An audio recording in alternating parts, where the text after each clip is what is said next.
So let's jump into this, and this is my meat, right? This is what we need to talk to middle managers about.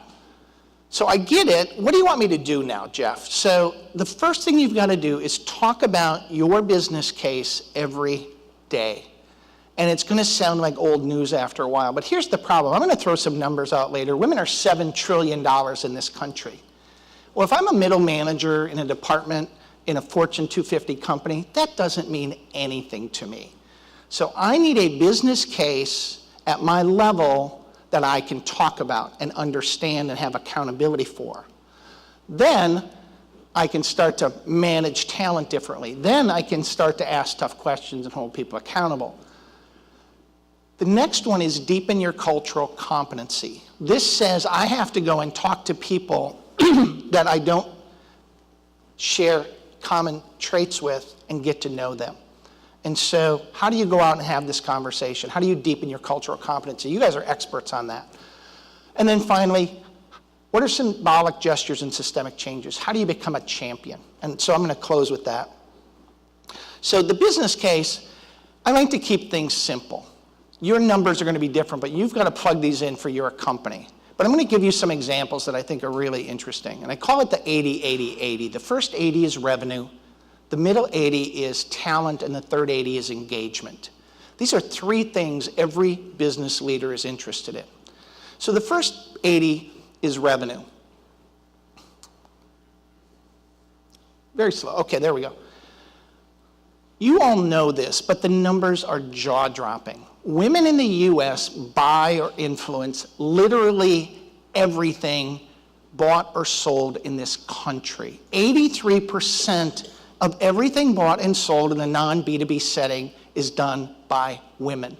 Women are the economy of the United States. $7 trillion, larger than the economy of India and China combined.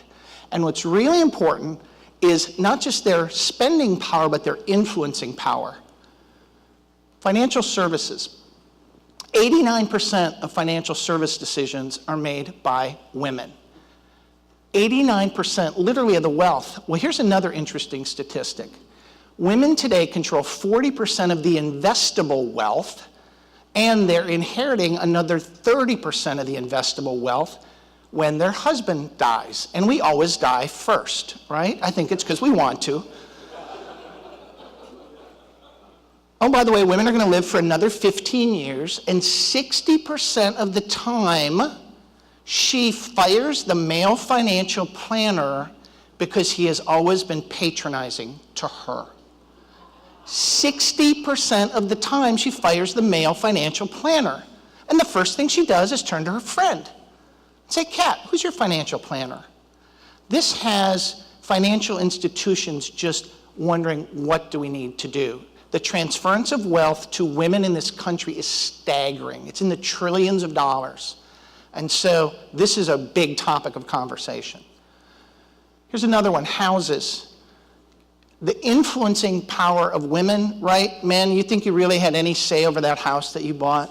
Oh, you're kidding yourselves, right? You got a room, you got the garage, but you're not buying that house unless she's on board with it. What about cars? Women influence 70% of the car purchases in this country. And even though Mary Barra is in charge of GM, why the heck can't American car makers build a car that has a place for a woman's purse? Yes. Right? Guys, it's the most important thing in her life other than her children because it houses her entire life. And when she gets in a car, she puts it on the seat next to her, doesn't strap it in like she would her child, and when she hits the brake, her entire life goes spilling out. The Lexus RX 350 is the best-selling car among women, and I think it's because it's got a big open trough on the floor where they can just drop their purse and they know it's not going to move around. So maybe, the car companies will eventually figure this out, and then maybe they can get to the car buying experience, which go talk to any woman about that, is just deplorable in this country.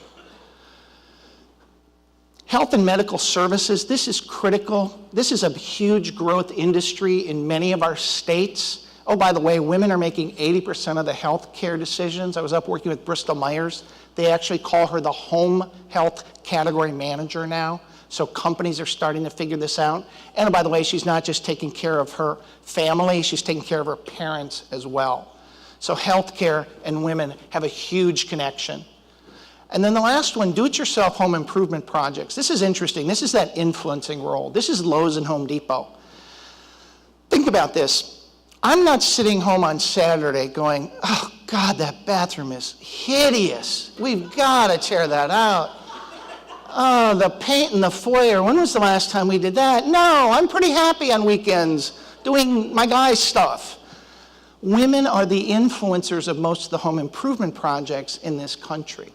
So both spending and influencing are driven by women. 83% of all consumable income in this country.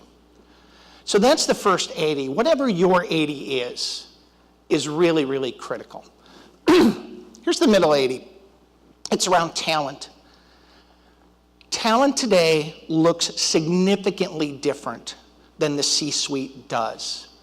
This 80 represents the 85% of new entries into the workforce who are women and minorities.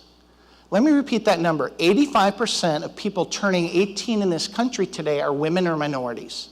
Said another way, only 15% of men turning 18 in this country are checking white Anglo on the census. 35% of men are checking multicultural. They're checking Anglo and some other box on the census, or they're choosing not to declare. But what this says is you can't go back and talk about women without talking about the intersect of multiculturalism and also the intersect of millennials, because these three macro trends are driving the workforce change like we've never seen. And millennials are the interesting one. Believe it or not, most millennials don't want to work for your company. So put your talent hat on for a minute.